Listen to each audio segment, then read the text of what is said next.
Muchas gracias por aceptar nuestra invitación. No, muchas gracias a ustedes y tuve un problema con el micrófono, así que lo desconecté y estoy con el micrófono del computador ahora, de la computadora. Perfecto. Gracias. Mire, Juan, muchas gracias. Para nosotros es muy importante su presencia, que compartan con nosotros su testimonio de vida espiritual, que nos acerque un poco a lo que es la cultura, la religiosidad hinduista. Es hindú, ¿no? Hindú.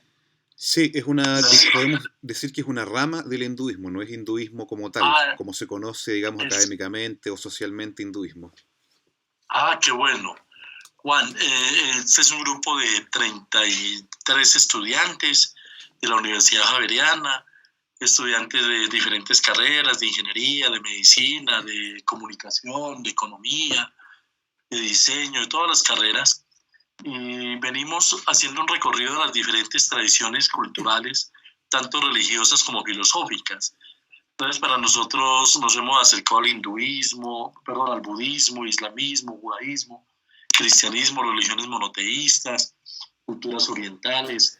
Y la idea es que podamos compartir y que usted, desde su generosidad, comparta su experiencia espiritual y nos acerque al mundo del hinduismo, ¿no? Entonces, muchas gracias, Juan, bienvenido. Entonces, yo lo dejo con el grupo que lo están escuchando. Por supuesto, muchas gracias por la invitación entonces. Y quiero comenzar con no me gusta, pero con una breve introducción de quién soy yo, de por qué me han invitado el día de hoy. Y en pocas palabras, mi nombre es Juan Manuel Díaz, vivo en Santiago de Chile. Estoy próximo a cumplir 31 años, en julio cumplo 31 años, y aproximadamente desde los 13, 14 años que me intereso en espiritualidad, que me intereso en religiones. Desde esa época empecé a leer acerca de hinduismo, empecé a leer de espiritualidad nórdica también de Europa, empecé a interesarme por el estudio de religiones en general. Entonces llevo estudiando esto alrededor de 16, 17 años aproximadamente, en profundidad. Viví en India también, en tres pueblos, en el pueblo de Mathura, en el pueblo de Govardhan y en el pueblo de Vrindavan, en el distrito de Uttar Pradesh. Ahí aprendí directamente de mi maestro espiritual, conviví con otros practicantes, otros maestros espirituales también. Y he dedicado mi vida y estoy encauzando mi vida al estudio de la religión, al estudio de la espiritualidad universal también. O sea, no solamente he estudiado hinduismo y algunas de sus ramas, lo que se llama, por ejemplo, los Saddarshan, el yoga, Vedanta, Sankhya, Bhakti, la devoción, Jnana Yoga, Karma Yoga, Bhakti Yoga, sino que también me he interesado por el estudio del judaísmo esotérico o el judaísmo místico, que recibe el nombre de Kabbalah o Cábala. También me interesa el estudio del tasawuf, el sufismo, la parte mística del islam. Entonces realizo hartos estudios, varios estudios comparativos también, y no solo para comparar o contrastar, sino para ir empapándome de la espiritualidad universal. Y he llegado a la conclusión, y han llegado muchos autores a la misma conclusión también, no solamente autores académicos, sino autores místicos, practicantes de espiritualidad, practicantes de religión, practicantes de diferentes caminos de misticismo mundial, han llegado a la misma conclusión de que la espiritualidad es una sola. La raíz de la espiritualidad es una sola. Hay un shloka o un verso sánscrito del Rig Veda, que es una escritura muy antigua sánscrita, dice Ekam Sant Vipra Bahuda Vadanti. Ekam Sat Vipra Bahuda Vadanti. Significa la verdad es una sola, pero los sabios le han llamado con diferentes nombres. ¿Y cuál es esa verdad única? En la experiencia de Dios. No acercarse a Dios desde el punto de vista intelectual, desde el punto de vista racional o con nuestros sentidos o desde nuestra perspectiva, sino que obtener de forma práctica una experiencia de Dios. Experimentarlo, uno, directamente en nuestro propio corazón, y esa experiencia es de corte místico, es de carácter místico, entendiendo místico en su acepción de la palabra original, en cuanto a la etimología, digamos, que viene del griego mistes, que significa iniciación, o sea, involucrarse internamente en una experiencia que en el fondo es transformadora de nuestra vida, transforma nuestro corazón. Entonces, ¿a qué voy? Yo no podría hablar de hinduismo desde el punto de vista académico, desde el escritorio, desde la academia, desde el estrado de una universidad, por ejemplo, desde el punto de vista histórico, porque no lo he abordado desde ese punto de vista, sino que lo he abordado desde el punto de vista experiencial. Por eso me gustaría comentar hoy día también que la práctica del hinduismo, la espiritualidad del hinduismo, no es politeísta, sino que es monoteísta. ¿Por qué? Se confunde a veces, y las personas que estudian hinduismo también se quedan un poco confundidas al ver que hay muchos dioses en el hinduismo. Está el dios muy famoso, Ganesh, por ejemplo, que tiene una cabeza de elefante y un cuerpo humano, tiene 4 brazos. Está el dios Shiva, por ejemplo, está la diosa Parvati, está la diosa Saraswati. Hay muchos tipos de dioses, está la diosa Durga. Muchos dioses tienen varios brazos, 4, 6, 8 brazos, tienen armas divinas en sus manos. Entonces se ha creado toda una corriente mitológica en torno a estas figuras, pero los dioses de la India equivalen a los ángeles en el cristianismo. Eso hay que tenerlo muy claro. Cuando se habla del semidios Ganesh, por ejemplo, o del dios Ganesh, con cabeza de elefante, con 4 brazos, a nosotros nos parece una figura muy extraña, muy lejana, y a veces también nos parece algo simpático, muy lejano, como que no es de nuestra cultura. Pero si uno lee la Torá, por ejemplo, o el Tanaj, la Biblia, se va a dar cuenta que los ángeles también tienen formas muy extrañas, tienen formas muy raras.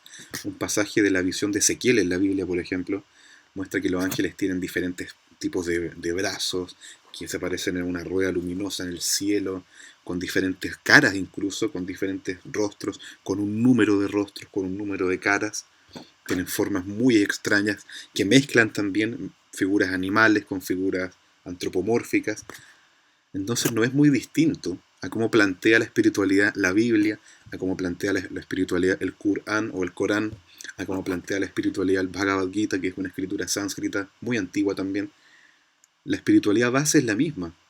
Por ejemplo, en la Biblia encontramos, y todos sabemos, ¿no? Porque tenemos, al menos acá en Occidente, la gran parte, no todos, pero la mayor parte de nuestra cultura es de herencia judeo-cristiana, a partir de la Biblia, la Torá, el Tanaj y también de la Biblia que habla de Jesucristo, llamado el Nuevo Testamento.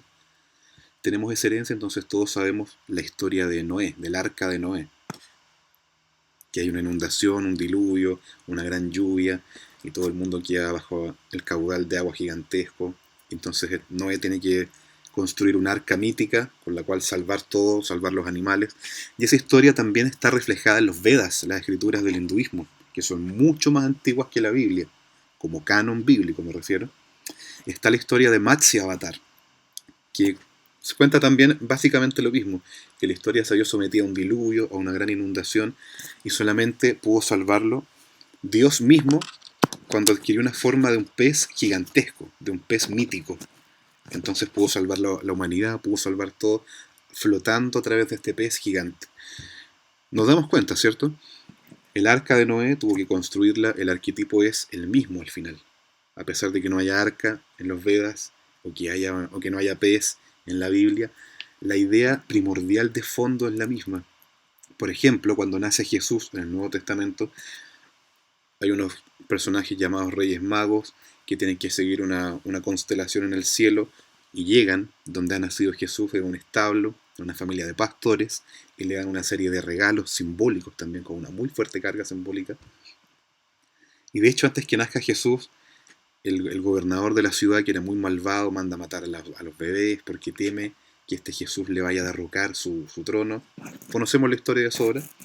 Y esa misma historia está reflejada en el Srimad Bhagavatam de la India, que tiene más de 5.000 años de antigüedad y habla exactamente lo mismo. Dice que van a hacer la cuenta del Srimad Bhagavatam en sánscrito, que van a hacer la divinidad en una cárcel de un rey malvado, bajo el gobierno de un rey que era muy malvado. Entonces, él escucha una profecía y para asegurarse de que ese bebé, que ese futuro bebé que van a hacer, no derroque su integridad, manda a asesinar a todos los bebés del distrito, pero finalmente no pudo matar a uno, que era la encarnación de la divinidad, que es Krishna, y cuando Krishna nace, también hay una constelación en el cielo, también hay unas especies de reyes magos que son brahmanas, llamados brahmanas o brahmanes, sacerdotes del hinduismo, y van a su casa siguiendo esa constelación y le dan regalos.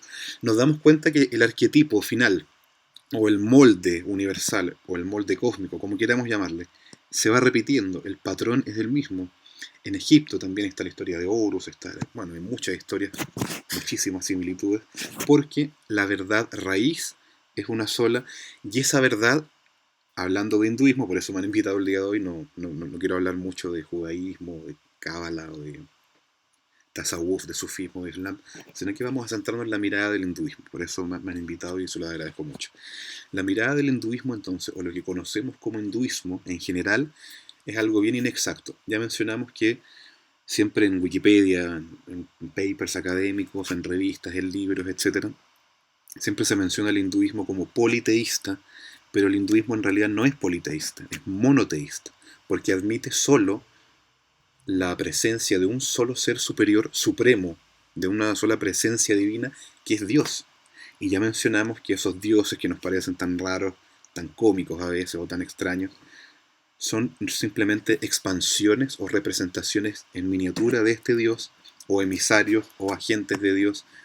Ya mencionamos que en la Biblia esos agentes de Dios son ángeles, reciben el nombre de ángeles, y también tienen formas extrañas.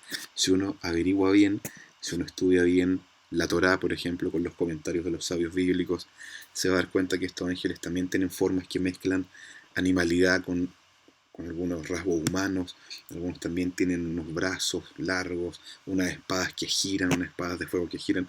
Eso está, por ejemplo, en el libro de Génesis, o en hebreo Sefer Bereshit, donde dice que Dios, cuando expulsa a Adán del jardín del Edén, pone un ángel, y ese ángel es tiene una forma sumamente extraña, que mezcla también varias caras, una forma humana con formas animales, y tiene un arma en la mano que es una espada de fuego que gira, una espada que se revuelve con un destello ígneo. Entonces es muy extraño también eso, y eso también está presente en el hinduismo.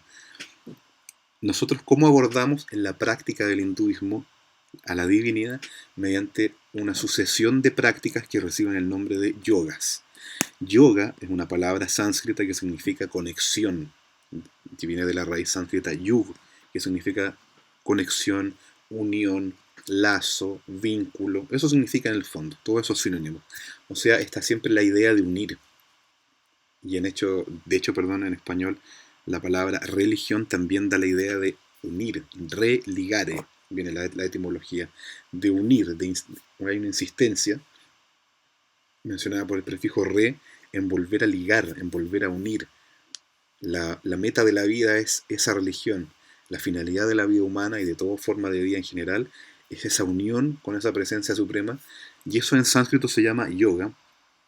Y la escritura sánscrita, hay muchas escrituras sánscritas, y una de las principales se llama Srimad Bhagavatam, como habíamos mencionado, describe que hay 3 clases de yoga.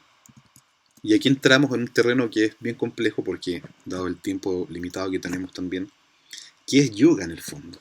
¿Qué significa eso? En Occidente tenemos la idea de que yoga es una persona, inmediatamente nos imaginamos una persona doblándose, o una persona haciendo un ejercicio gimnástico muy difícil, pero eso no es yoga. Ese ejercicio gimnástico, que en Occidente llamamos yoga, es un fenómeno relativamente moderno, creado a finales del siglo XIX aproximadamente, en los años 1920, 1930, con maestros como Iyengar, por ejemplo, Iyengar Yoga, que era un maestro en los años 60 acá Occidente, y predicó y expandió esta práctica del yoga físico. Pero cuando nosotros hablamos de yoga, cuando la escritura antigua, la escritura sagrada, habla de yoga, se refiere más a una forma meditativa, a una forma de transformación interior. La escritura sánscrita llamada Srimad Bhagavatam dice, en sánscrito justamente, Yogastra yomaya proktandrinang sheyo vidhitsaya gyanam karma chabaktischa no payonosti kutrachit. En español significa que Dios mismo, Sri Bhagavan Uvacha, Dios mismo dijo, debido a que yo deseo que el ser humano alcance la perfección, que pueda superarse, que pueda alcanzar la divinidad, he creado 3 senderos de avance, 3 caminos de avance. Uno se llama Jnana Yoga, otro se llama Karma Yoga y otro se llama Bhakti Yoga. Jnana significa conocimiento, alcanzar la iluminación o alcanzar la divinidad a través del conocimiento. Un poco similar a lo que hacían los griegos, por ejemplo. Si uno lee los diálogos platónicos, si uno lee, por ejemplo, ¿no? La República, el capítulo del primer libro, el libro número 1, empieza hablando Sócrates con Céfalo de qué es la justicia, de qué es esto, y empiezan a hilvanar un concepto y sobre todo a sacar los conceptos que no son. Empiezan hablando, ¿qué es la justicia? Esto no es, esto no es, esto no es. Hay una parte de negación y después otra parte final de afirmación. El yoga entonces comienza, el yoga original estamos hablando, no la práctica física que se conoce hoy en día. El yoga empieza, con una práctica de negación. Yo no soy esto, yo no soy esto otro, yo no soy este cuerpo físico, por ejemplo, yo no soy mi mente, yo no soy lo que me rodea, yo no soy lo que tengo, yo no soy mi dinero, yo no soy mi energía, yo no soy mi título universitario, yo no soy mi trabajo, yo no soy eso. Y después viene la afirmación. ¿Qué soy yo? Jivera Sarvabhaui Krishner Nityadas. Soy un sirviente eterno de Dios. Soy un ser divino. Y ahí empieza la parte positiva. Primero hay una parte de negación, de olvido, de superación de las limitaciones materiales o de las limitaciones físicas. Y después hay una afirmación de la divinidad. Y eso constituye esencialmente la práctica del yoga. Y hablamos que hay tres niveles o tres caminos de yoga: karma yoga, jnana yoga, bhakti yoga. Karma yoga, karma significa acción en sánscrito o actividad, es el yoga o la conexión con la divinidad a través de nuestras propias acciones. Yo hago cosas, hago acciones, estudio, trabajo, alimento a mi familia, mantengo a mi familia, hago un montón de cosas, hago un montón de acciones, pero me desapego internamente del resultado de esas acciones y ese resultado lo ofrezco a la divinidad. Lo dejo en manos de la divinidad. Entonces, a través de las acciones diarias que voy haciendo, me voy conectando con la divinidad. Eso es karma yoga.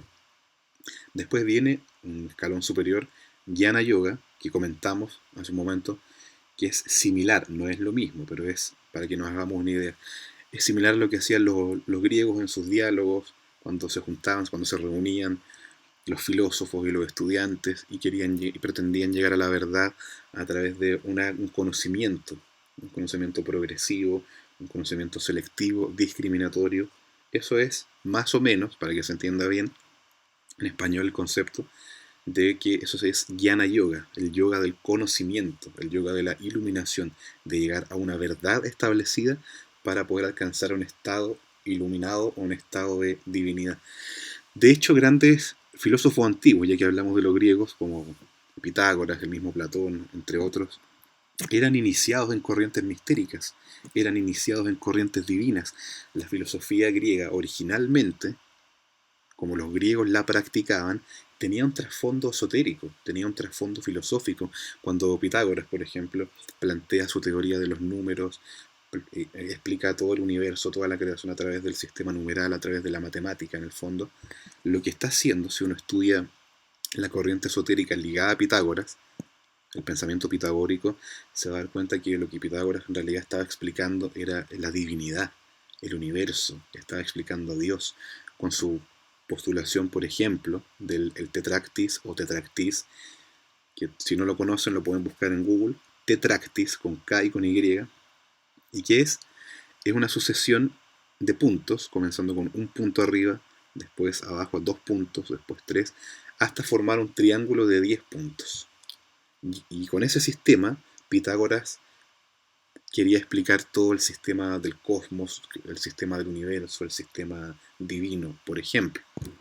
Después tenemos Bhakti Yoga, que es el yoga de la devoción, una conexión con la divinidad, y ese es el yoga supremo que describe la escritura del escalón superior, y a ese nos dedicamos nosotros, Bhakti Yoga, una conexión con la divinidad a través del corazón, a través de las emociones, de los sentimientos. Y otra vez llegamos al mismo punto. Primero tiene que haber un trabajo de sacar los sentimientos que no son, de purificar el corazón o de purificar nuestra conciencia. Y esa es la práctica del Bhakti Yoga. Y para eso, la escritura en sánscrito, escrituras muy antiguas, proponen diferentes tipos de prácticas. Por ejemplo, iniciarse o vivir con un maestro espiritual. Y bueno, todos entendemos que el día de hoy es muy difícil poder vivir constantemente con un maestro espiritual, así que al menos hay que escuchar de ese maestro espiritual. El maestro espiritual está situado, se sienta en un estrado superior, en un lugar más elevado que el resto de los discípulos, y los discípulos en un nivel inferior, y escuchan al maestro espiritual, absorben sus conceptos, absorben sus ideas. Eso en sánscrito recibe el nombre de Shravanam. Otra práctica se llama Kirtanam, cantar, vibrar un sonido divino llamado mantra. Todos han escuchado hablar de mantras, ¿no? Si alguien se ha interesado en espiritualidad, o incluso en la actualidad, me da risa porque hay algunos profesionales que trabajan en marketing y dicen, este es el mantra del marketing, repitan, me va a ir muy bien en el trabajo, repitan este mantra. Bueno, eso no es un mantra en realidad. Se entiende la idea de repetición de un concepto continuamente, pero un mantra es algo de carácter divino, es una emanación divina en forma de sonido, en forma de una vibración de sonido, que nosotros repetimos constantemente para poder acceder a niveles y dimensiones superiores de la conciencia humana. Eso es un mantra, acceder a dimensiones que en este minuto son desconocidas para nosotros. La dimensión celestial, la dimensión espiritual, la dimensión de las ideas incluso, el mundo de las ideas. Eso es totalmente desconocido para nosotros.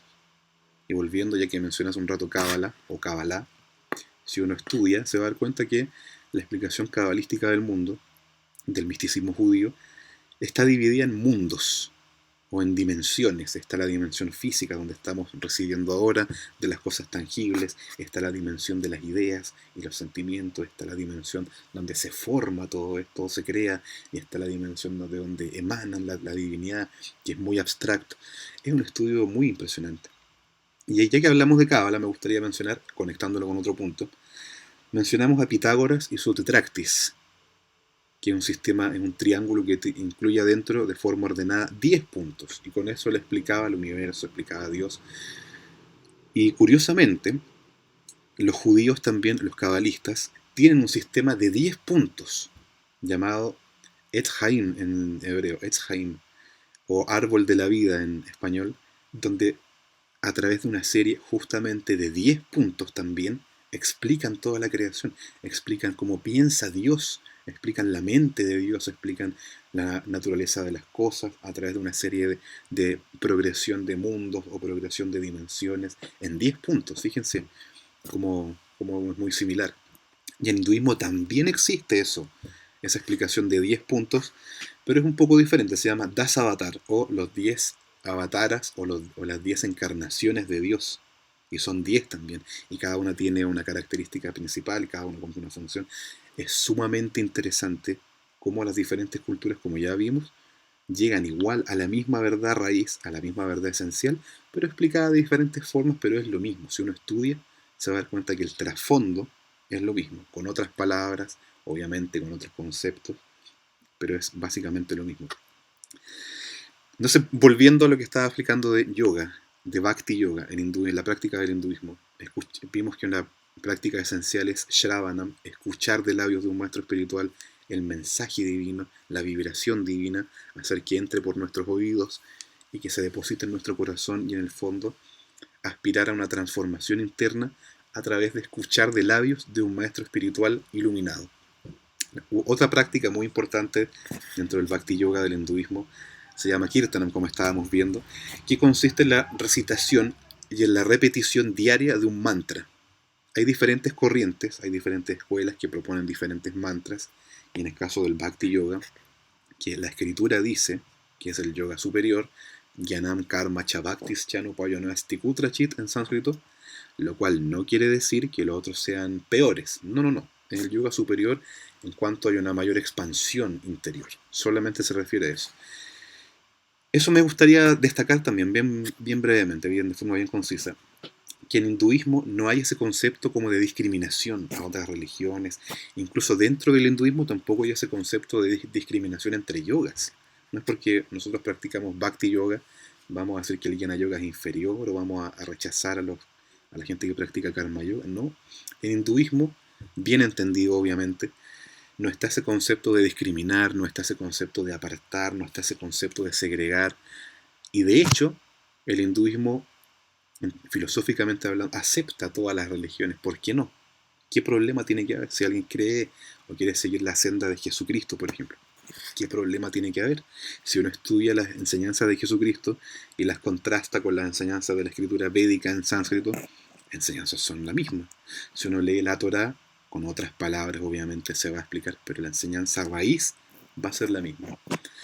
Entonces el mantra es un sonido de carácter divino, es una emanación, para que se entienda bien, que viene del mundo espiritual, que desciende atravesando todas las dimensiones de la realidad hasta la nuestra, Y aquí se presenta en forma de sonido. Es una conciencia suprema, una conciencia divina que se presenta en nuestra dimensión, en nuestro plano de la realidad, en una forma de vibración de sonido. Y a través del canto o recitación de este mantra, uno puede acceder a estados de conciencia superiores, hasta llegar finalmente al estado de conciencia supremo, donde reside Dios mismo. Hay muchos mantras en diferentes escuelas, pero hay uno que la escritura dice que se llama Maha Mantra, o el gran mantra, el mantra supremo, el mantra superior, el mantra que contiene todos los otros mantras, el mantra clave, el mantra llave, el mantra maestro en el fondo. Y ese mantra es Hare Krishna, Krishna Krishna, Hare Hare, Hare Rama, Rama Rama, Hare Hare. De este mantra entonces, llamado Maha Mantra, viene lo que vulgarmente la gente conoce como Hare Krishna. Mira, ahí están los Hare Krishna. El otro día hablé con un Hare Krishna, me encontré con un Hare Krishna en el metro, en el tren, en el subte, no sé cómo le llaman en Colombia, no lo sé, así que di varios sinónimos. De ahí viene que la gente llame a esta corriente Hare Krishna, de este mantra. Hare Krishna, Krishna Krishna, Hare Hare, Hare Rama, Rama Rama, Hare Hare. Y si uno lo recita todos los días, y dependiendo de la propia aptitud, de la propia experiencia, puede cantar o recitarlo o vibrarlo concentradamente todos los días, 10 minutos, media hora, una hora. Las personas que tienen un poco más de práctica recitan todos los días 2 horas. Los maestros de Bhakti Yoga recitan 9, 10 horas diarias. Mi propio maestro espiritual recita más que eso, incluso todos los días, porque él duerme muy poco, duerme unas 2 o 3 horas diarias, dedica su vida a esto, dedica su vida a la meditación, a la enseñanza, es una persona renunciada. Yo he vivido con él, por eso se los puedo garantizar, que no es un maestro como del tipo caricatura, un maestro caricaturesco, el típico gurú como de caricatura, el estereotipo del gurú que viene a Occidente y se hace millonario y tiene su propio jet privado y para relajarse toma vino. No. Un maestro espiritual auténtico es una persona renunciada de este mundo, así como lo era Jesús, por ejemplo, así como lo eran otros maestros también. Mi maestro espiritual también es así.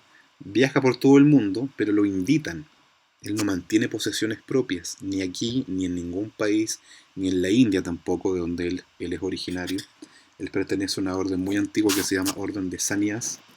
¿Qué consiste en eso? Sannyas significa renuncia, la orden de renuncia del mundo material en el fondo, una orden de completa inmersión y desapego. Entonces esas personas no tienen posesiones materiales más allá de la cuenta. O sea, mi propio maestro viaja con una pequeña maleta, viaja por el mundo, donde tiene unos pocos trapos para él, para vestirse. Se viste con unos trapos, con unos paños, con unas telas nomás. Y el resto son cosas para sus discípulos, para la gente interesada. Él regala, no cobra tampoco.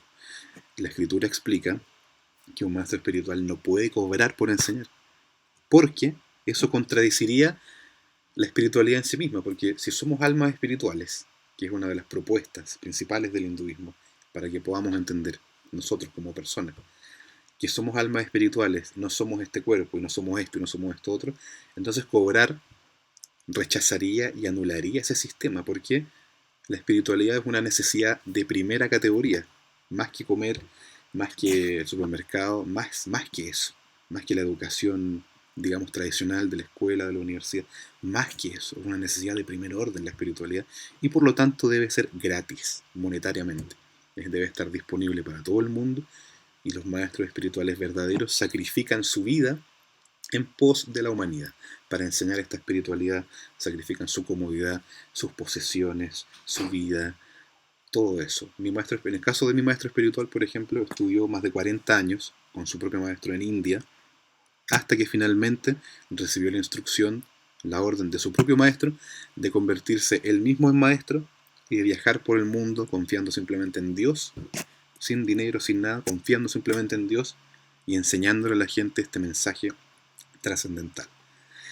Volviendo entonces, para resumir, no sé si tienen preparadas algunas preguntas. Sería bueno, a mí me encanta responder preguntas, me hacen trabajar a toda velocidad, me encanta responder preguntas.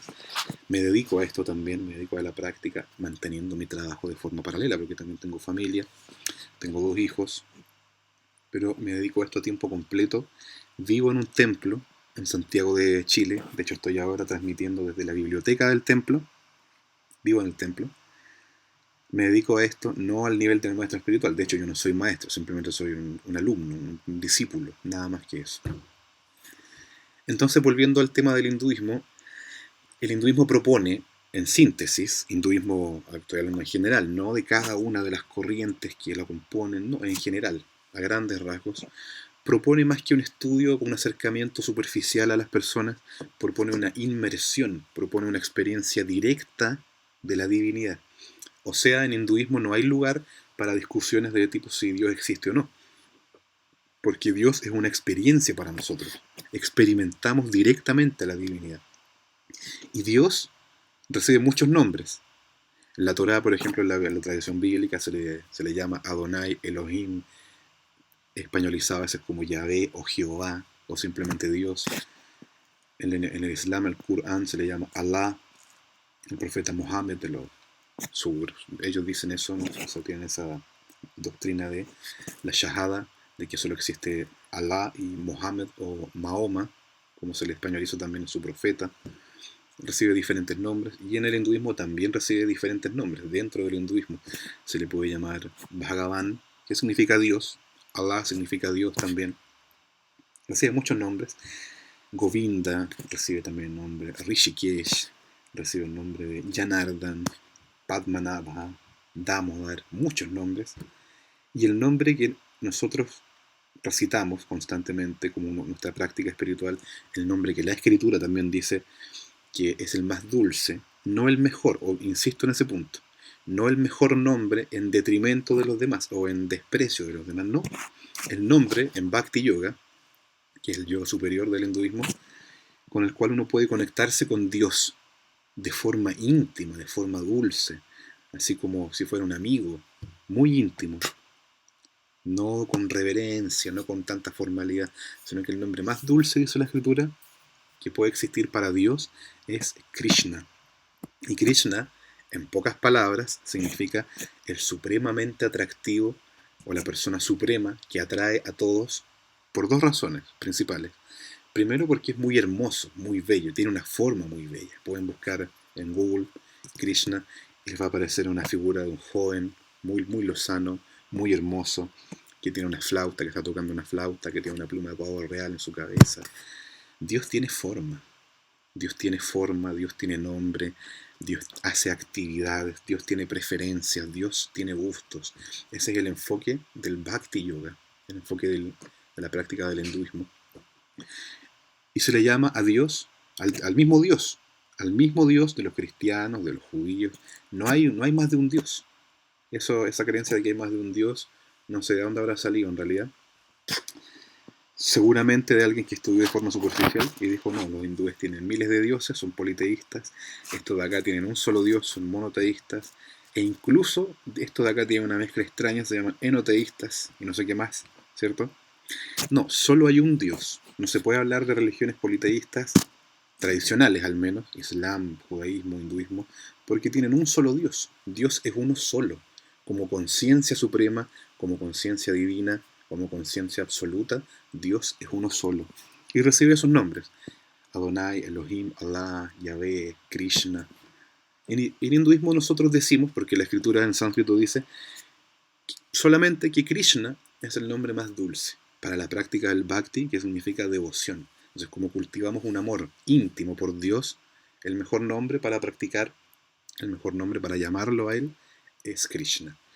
Y eso en síntesis, lo que les puedo comentar en poco tiempo del hinduismo, de la práctica del bhakti yoga. Primero, hay una negación de lo material, pero no una negación, perdón si suena contradictorio esto, pero no una negación negativa, como de rechazo. Yo me aparto de la sociedad, no quiero esto, no voy a estudiar en la universidad, no voy a trabajar. No, sino una negación en el sentido de que yo no soy esto. Yo no soy este cuerpo que me está rodeando incluso. Este cuerpo físico, este cuerpo que se llama Juan, este cuerpo que se llama Laura, ¿cierto? Ahí leo unos nombres, Nicolás Otero, Laura Ramírez, Ramón González. Yo no soy eso, yo no soy Ramón González, yo no soy Juan Díaz, yo no soy Nicolás Otero, yo no soy eso. Yo no soy esto que estoy palpando ahora. Yo soy algo trascendental, soy algo divino, soy una sustancia de origen divino. Y eso en sánscrito recibe el nombre de jiva, algo que vive, de la raíz en sánscrita jiv, que vive, que tiene una existencia eterna. Y de hecho, si queremos retornar a los griegos también, Platón, por ejemplo, estableció que el alma es inmortal, que como alma somos eternos. El alma es eterna. Incluso una vez leí una cita de Benjamin Franklin, que me gustó mucho, porque dijo Franklin: observando que existo en el mundo, creo que de una u otra manera existiré para siempre. Es una muy linda cita.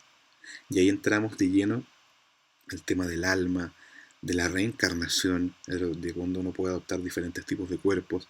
Pitágoras, por ejemplo, llegó a la misma conclusión y no le llamó reencarnación, sino que le llamó metempsicosis en griego, de griego psique, alma, y metem, de un proceso de transmigración, de que el alma, siendo inmortal, empieza a transmigrar, empieza a viajar por diferentes tipos de cuerpo. Entonces, ¿qué es el cuerpo físico que nos rodea? Una experiencia puntual en la eternidad de nosotros como almas. Alguna vez antes fuimos algo, ahora somos una cosa, y en el futuro vamos a seguir siendo una cosa. Una cosa entendida como sustancia, como decía, por ejemplo, el filósofo Immanuel Kant, una cosa, una sustancia objetiva, una sustancia con una existencia real. A eso nos referimos cuando decimos cosa. Y como cosas que somos, como objetos reales, trascendentales, como almas, como chispas divinas, vamos adquiriendo un cuerpo, porque este cuerpo tiene fecha de vencimiento, tiene fecha de caducidad. No sabemos cuándo se va a morir este cuerpo, pero se va a morir. Pero ¿qué explica la escritura? ¿Qué explica el hinduismo? Que después de la muerte de este cuerpo, nosotros como almas seguimos existiendo porque somos eternos, somos parte de Dios. Simplemente obtenemos otro cuerpo. Y después que ese cuerpo se muera, obtenemos otro, y otro, y otro, y otro, y otro, y otro, y otro, y así. Creando una secuencia eterna, una secuencia infinita de muertes, de nacimientos, de muertes, de nacimientos, donde el alma está al centro y todo el fenómeno ocurre alrededor de ella. Esto en sánscrito recibe el nombre de samsara, o la rueda de las reencarnaciones. Y alguien puede decir, son raros los hindúes que hablan de reencarnación. En Kabbalah, en judaísmo, también se habla de reencarnación, pero recibe otro nombre, se le llama Gilgulim Haneshamot, la rueda de las almas. Gilgul significa rueda en hebreo y Neshama significa alma, Neshamot en plural. Gilgulim Haneshamot, la rueda de las almas, donde los cuerpos mueren, viven, los cuerpos físicos, pero nosotros como alma, como Neshama, seguimos viviendo. Ya mencionamos el ejemplo de Pitágoras también, que decía, la psique sigue viviendo. Metempsicosis, decía Pitágoras. No decía reencarnación, pero es similar, el concepto es el mismo. Los judíos no dicen reencarnación, dicen Gilgulim Haneshamot, pero el concepto es el mismo. En sánscrito se dice samsara, y así. Esa es una de las verdades también fundamentales que uno debe aprender, verdades básicas, que acabamos de demostrar que son universales, no corresponden solamente al fenómeno llamado hinduista, al fenómeno llamado hinduismo, porque se le conoce como hinduismo también en la actualidad. ¿A qué se le llama hinduismo? Es algo muy genérico, hinduismo, ¿qué se le llama hinduismo?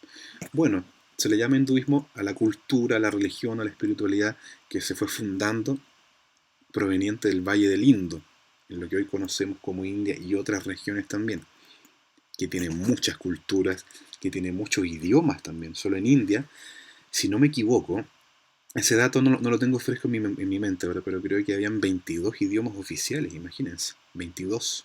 Uno va a India y dependiendo del lugar donde vaya, hablan un idioma diferente. No es como en Colombia, por ejemplo, o en Chile, que si uno va a Colombia o va a Chile, hablamos todos español, o al menos la gran mayoría, la grandísima mayoría del país, porque hay etnias locales, por supuesto, que tienen su propio idioma. Por ejemplo, en Chile están los mapuche, que hablan mapudungún, pero eso es un porcentaje muy, muy, muy ínfimo de la población y no es considerado una lengua oficial, el mapudungún.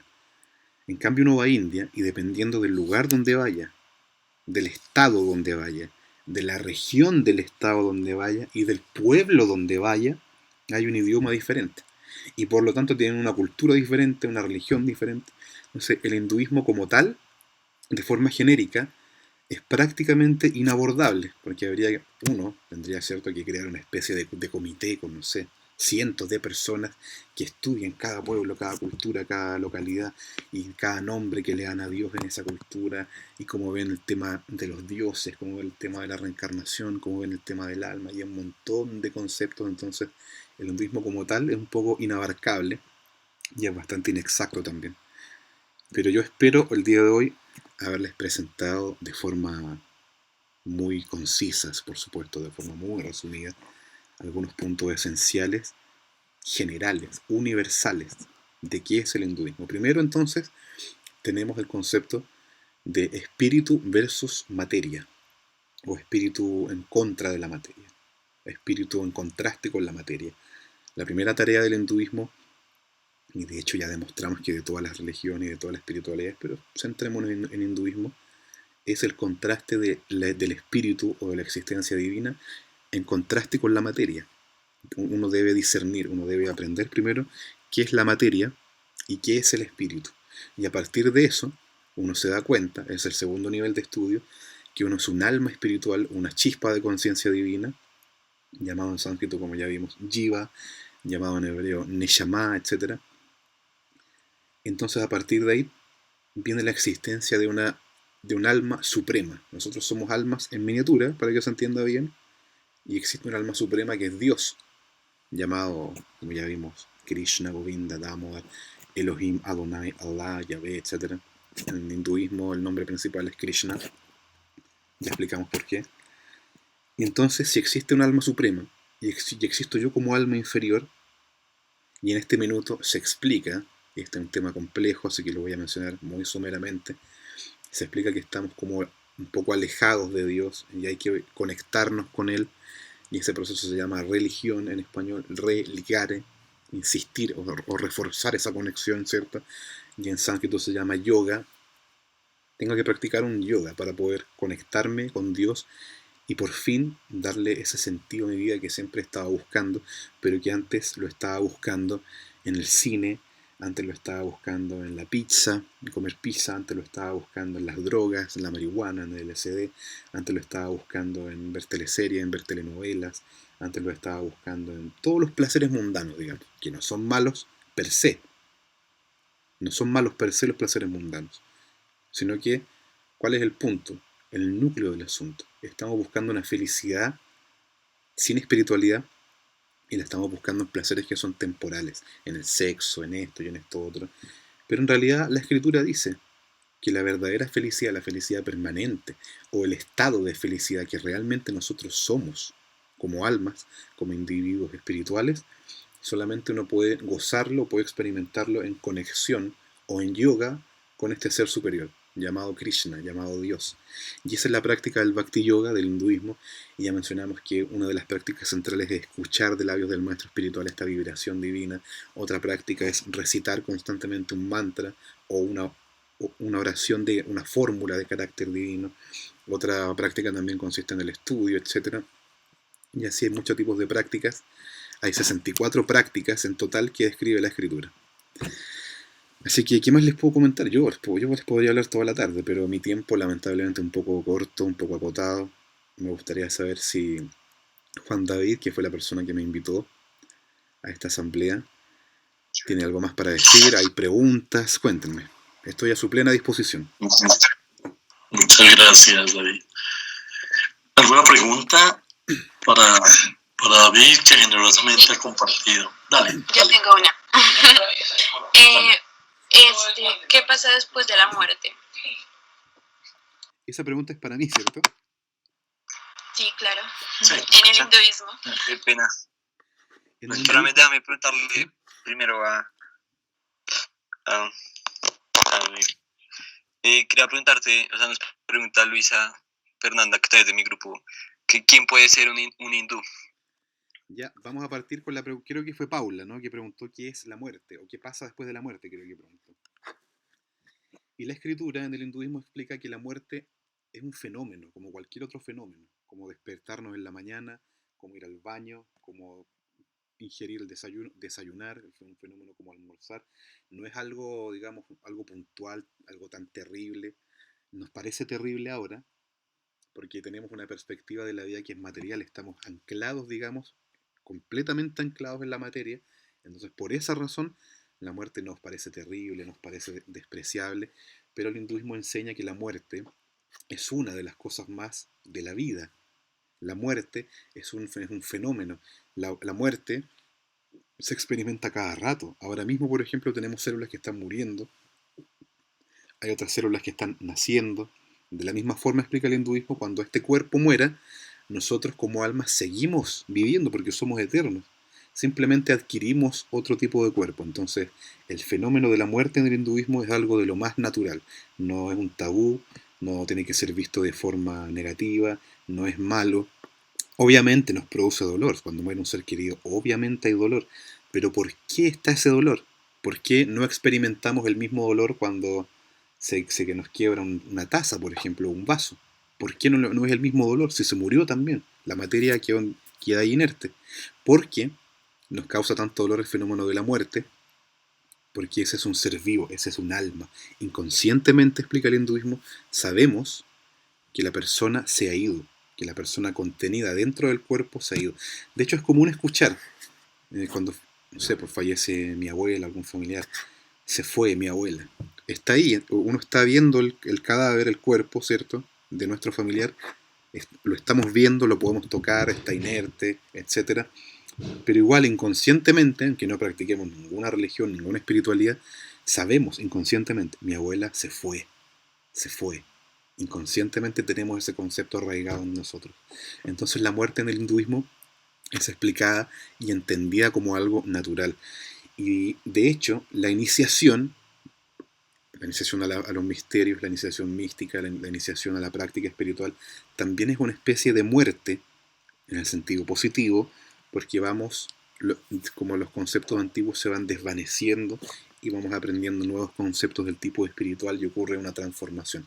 La muerte entonces, creo que era Paula, es una transformación. Juan David preguntaba, ¿quién puede ser hindú? Y la respuesta es sumamente sencilla. Todos podemos ser hindús, así como todos podemos ser almas. Todos somos almas. Entonces, como almas, nosotros ya somos una cosa. Somos algo de carácter divino. Hindú, judío, cristiano, como sea. Eso es simplemente una designación externa. Es como una etiqueta material. ¿Se entiende, cierto? Si tomamos como ejemplo una naranja. En Colombia es, yo no sé, una fruta naranja. Y le ponemos una etiqueta que dice... ¿Ah? ¿Alguien habló? ¿Qué dijo? No, sigue así. No. Ya, está bien. Tomamos una naranja, por ejemplo, del supermercado o del mercado, etc. La naranja es la misma, ¿cierto? Pero le ponemos un rótulo en español, una etiqueta que dice naranja. Le ponemos otra etiqueta que en inglés dice orange. Y así, le ponemos otras etiquetas en otros idiomas. De la misma forma, nosotros somos algo, ya somos algo, somos almas. Entonces nos pongamos el rótulo que queramos, hindú, judío, cristiano, seguimos siendo almas y la práctica central de todas las religiones, de todas las espiritualidades es conectarse con Dios y amarlo. Por lo tanto, cualquier persona, de cualquier etnia, de cualquier nacionalidad, de cualquier credo, de cualquier, no sé, de cualquier casta, de cualquier orientación sexual, puede ni siquiera convertirse al hinduismo porque uno ya es algo, ya es un alma. Amar a Dios, practicar y profesar ese amor por Dios, por la divinidad, es un derecho innato del alma, no de los cristianos, no de los judíos, no de los colombianos, no de los chilenos, no de los chinos, no de los comunistas, no de los capitalistas, no de la gente alta, no de la gente más pequeña, no de la gente adinerada, no de la gente pobre, sino que del alma. Y alma, entendida dentro del punto de vista del hinduismo, son todas las cosas que viven. No solamente nosotros los seres humanos, sino que los animales también son almas. Por eso no comemos animales, por eso somos vegetarianos. Las plantas son almas, los planetas son almas, y así. Todo lo que está vivo es un alma y lo respetamos y lo honramos. Entonces cualquier persona de donde provenga puede profesar sin ningún problema la práctica del hinduismo porque es un derecho inherente del alma, esa profesión de amor por Dios.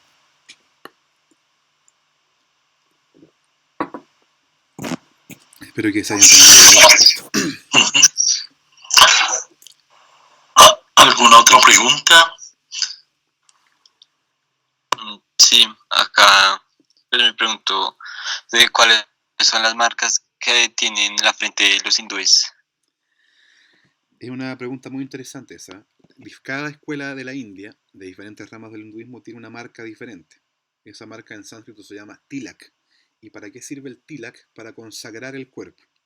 Nosotros estamos constantemente orientando nuestro cuerpo, predisponiéndonos, entrando a estados de conciencia distintos, pero no lo sabemos.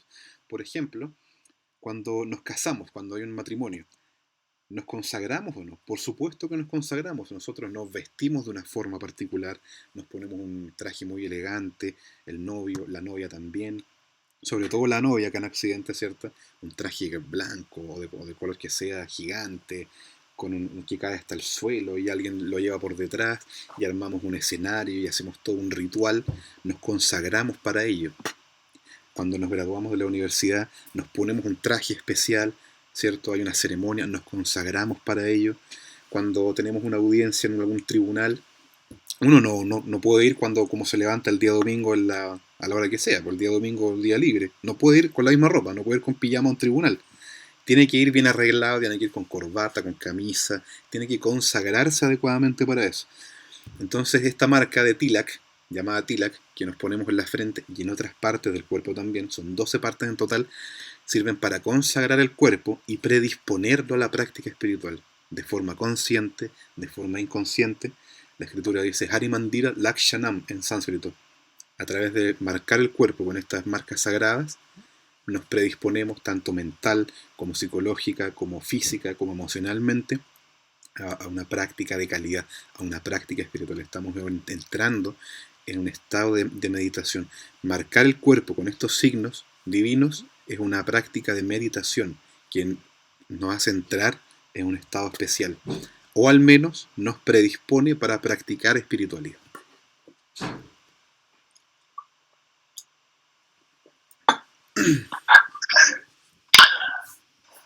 ¿Tienen un texto sagrado?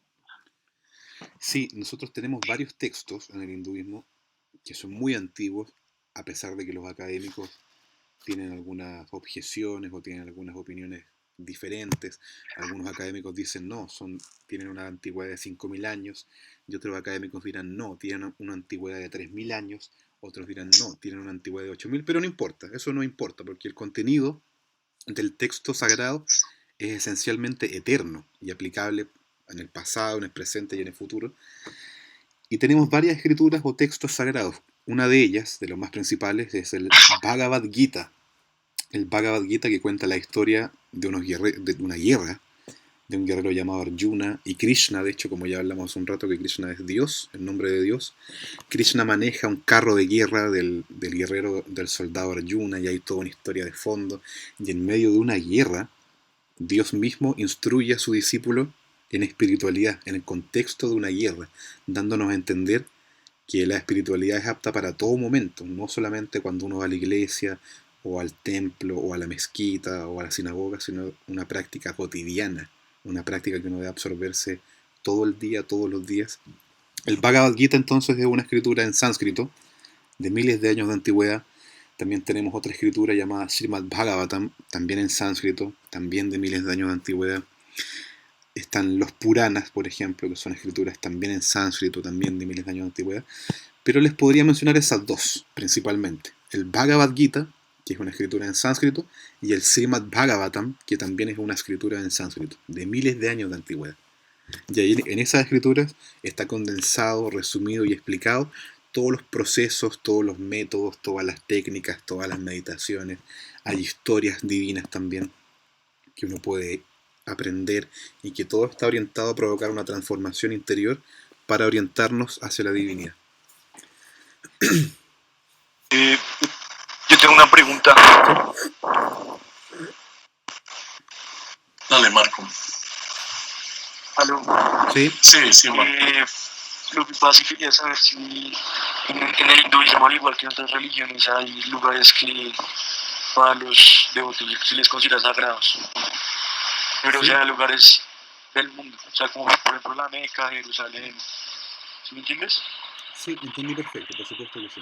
Claro, para los judíos, para los cristianos también Jerusalén es un lugar sagrado, para los musulmanes la Meca con la Kaaba al medio también es un lugar sagrado y así.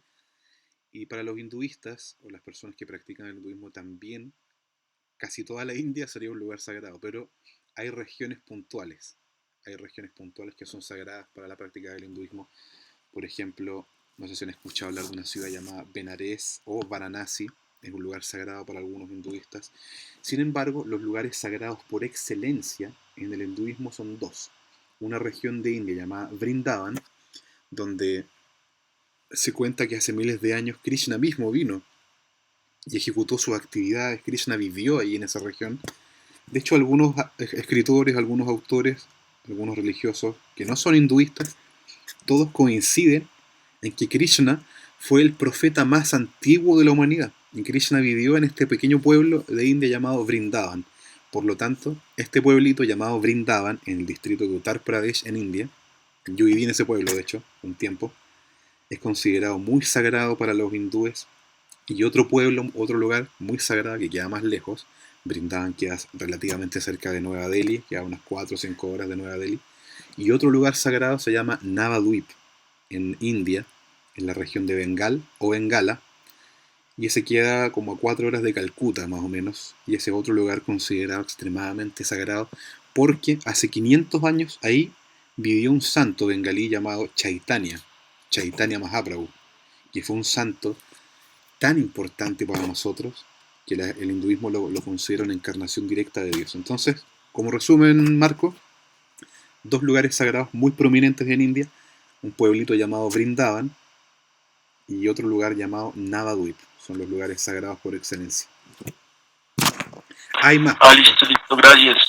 Hay otros lugares sagrados, por ejemplo está Kashmir, está Varanasi, está no sé cuánto, aquí hay muchos lugares sagrados, pero los lugares más importantes son Vrindavan y Navadvip.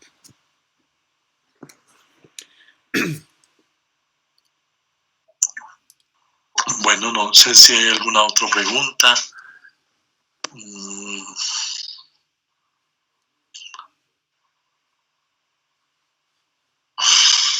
Bueno, no, espera, yo tengo otra. Tranquila.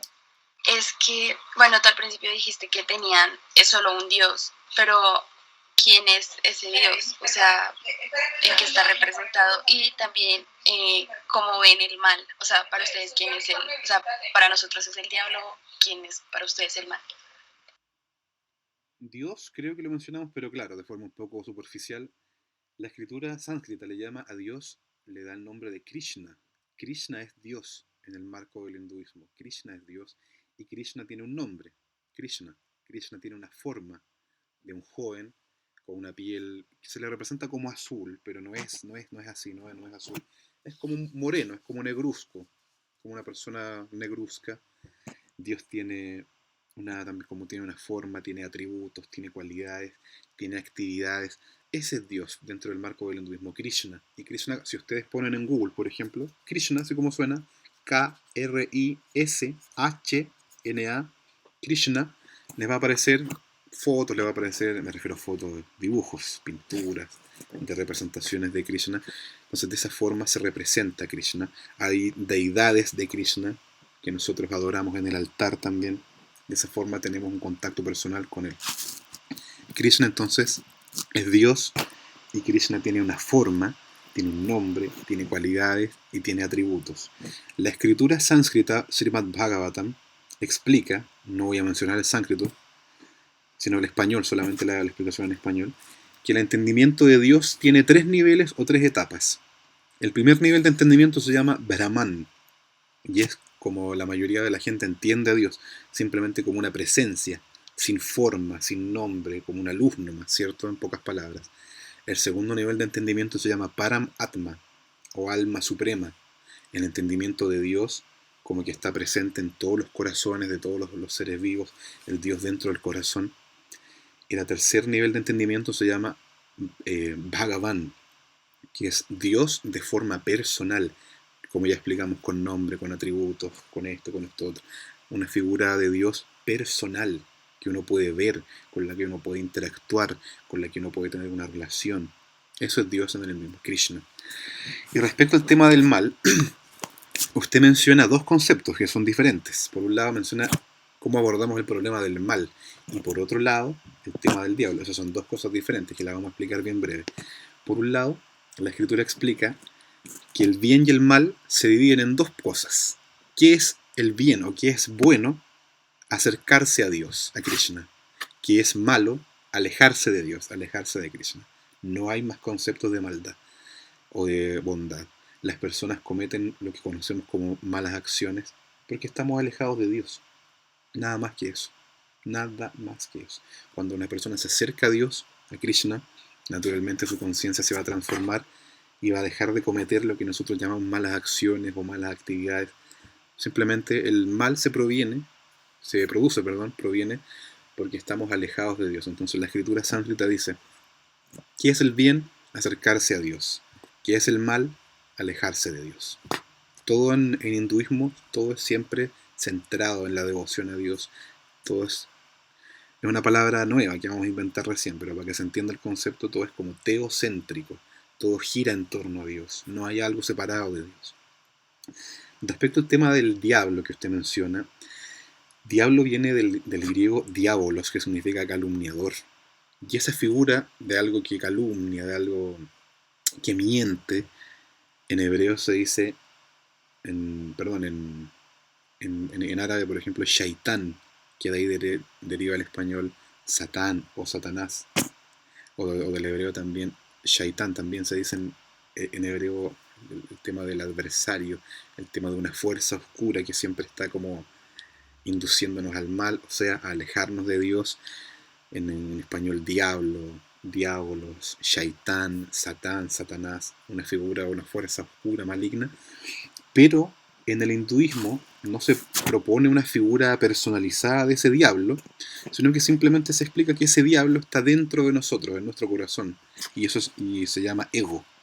El ego es lo que nos aleja de Dios, el orgullo es lo que nos aleja de Dios, la soberbia, la arrogancia, y por el contrario, la humildad, llamada en sánscrito nikshepa o karpania, es lo que nos acerca a Dios, o sea, eso es lo bueno. No hay una figura entonces personalizada como una caricatura del diablo en Occidente con un ser rojo con unos cuernos.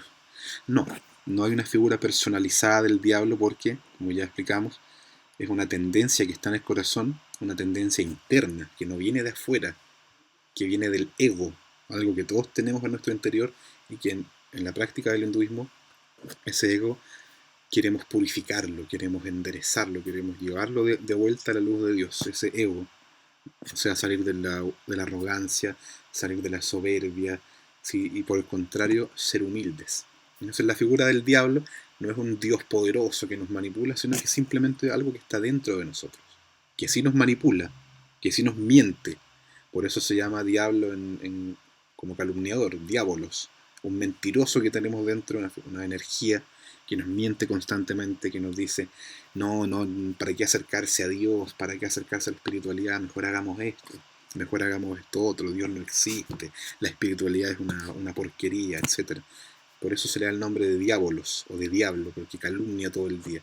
Pero no es más que una energía que está en nuestro interior, que está ahí como un punto negro en el corazón, que es el orgullo, el ego, como ya explicamos, valores contrarios a la humildad, a la sumisión, a la entrega, a la rendición a Dios. Entonces, básicamente eso es el ego o el diablo o el shaitán o el satán. Eso es, no es nada más que eso. No tiene un misterio más allá de eso.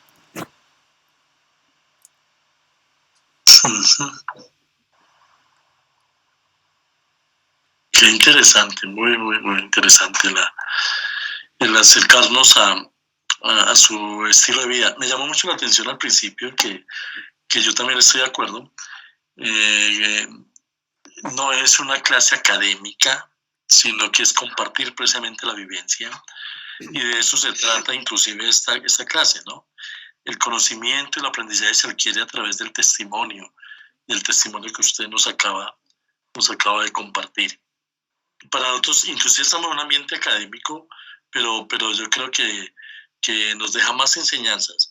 El compartir su experiencia de vida precisamente que una clase teórica. Estupendo. El mundo académico hay que acercarlo al mundo real. Y eso es lo que hemos hecho, digamos, en todas estas clases y fue lo que usted nos compartió el día de hoy.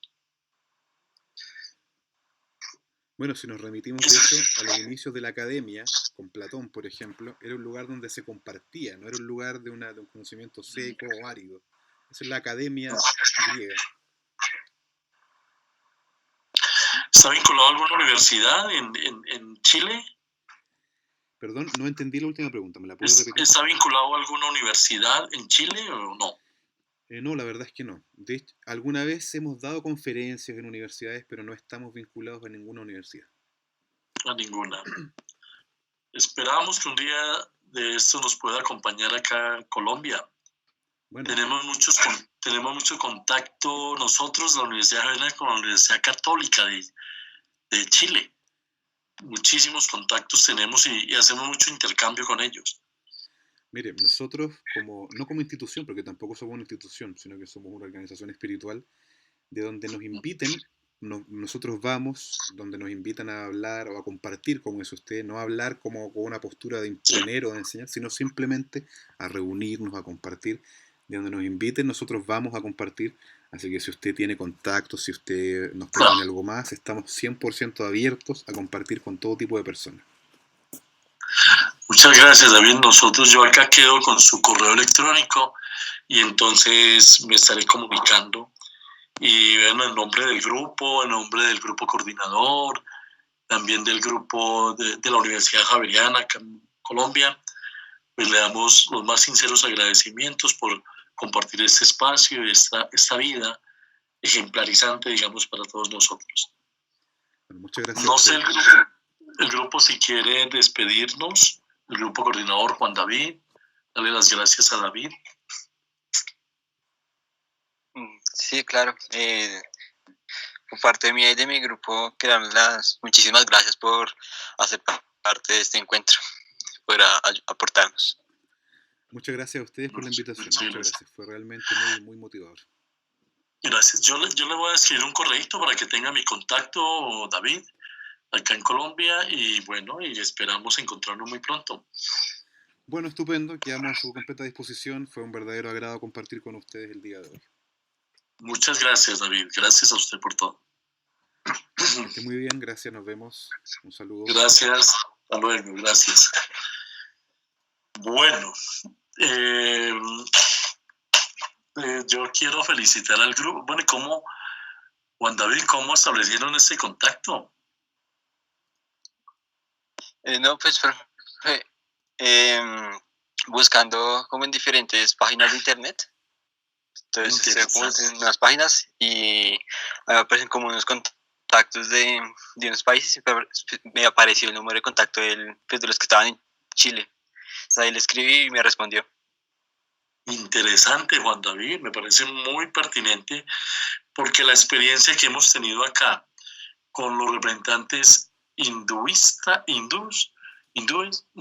digamos que no ha sido, ¿cómo les digo?, tan enriquecedora, porque él advirtió un tema interesante y es que no es reduccionista. Y hemos encontrado algunas posturas como muy reduccionistas, como que deslegitiman otras opciones de vida, pero no, yo lo vi a él muy propositivo, inclusive él no es académico, pero muy sistemático, porque él compartió su experiencia de vida, me parece muy interesante. Y eso nos da pie pues, para seguir en contacto con él, porque nos acerca y nos ilustra sobre la cultura hindú. Muchas gracias al grupo. Este grupo es el grupo de... Pero yo pregunto...